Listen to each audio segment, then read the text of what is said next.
In this video, I'm going to explain how to inspect the steering box on a Rzr 170 for damage. Stick around to the end and I'll show you step by step on how to replace that steering box. As always, show your support by hitting the subscribe button and clicking the bell icon to turn on notifications.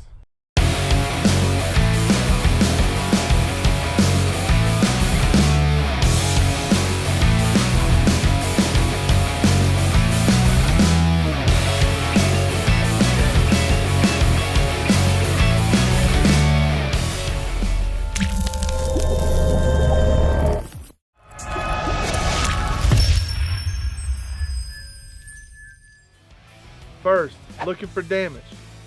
Looking for damage isn't that difficult if you know what you're looking for. You want to inspect the input and output points on the steering box. You can do this by having someone or yourself move the steering wheel back and forth while you look at the steering box. If you notice any extra play like we have in our output point, then you should consider changing yours out before it fails completely on the trail. This steering box has lasted 3 years of hard riding before I noticed any damage. So don't get discouraged if you notice damage on yours. Working on these machines is really just part of the hobby. Second, where to get a replacement part. Now I suggest going to your local Polaris dealer with the VIN and having them order the exact one for your machine.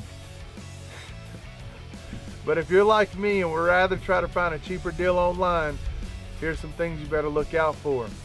The issues I ran into is that the mold wasn't exactly the same, so the bolt closest to the cab needed to be shorter, or in our case we added some washers to make up for the difference. Not a big issue, but something worth noting. The other issue I noticed is that the tie rod connection point wasn't the same size, so I had to switch out the one that came on the machine for the one that came on the steering box. Minor issues, but something to think through if you're trying to determine if it's worth saving the money. Third, changing out the steering box. We start off with getting the Rzr 170 off the ground and onto jacks. Then we move on to taking off the tires and then the shocks. I took off the tires and shocks on both sides, giving me easy access. Next, you'll need to unbolt the steering shaft. Once that's done, then you'll move on to unbolting the tie rod connection point from the output shaft. To make the next step easier, you'll want to strap up the A-arms. I used a short bungee cord to help keep them high and out of my way.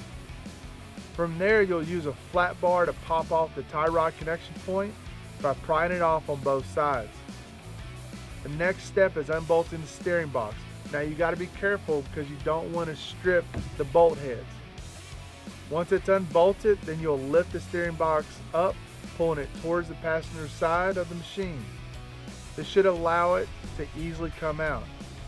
Then from there, you just follow the steps in reverse to install the new steering box. In conclusion, checking the steering box for damage is important for the obvious reasons. In our case, the steering box had some play but wasn't busted, so it will make for a good backup for those long weekend trips. Please check out the description of this video for links to all the helpful products we suggest. Using the links in our description to buy these products helps us to continue to bring you great information like this video. Please show your support by hitting the subscribe button and clicking the bell icon to turn on notifications. If this video has helped you, then please smash the like button and thank you for watching.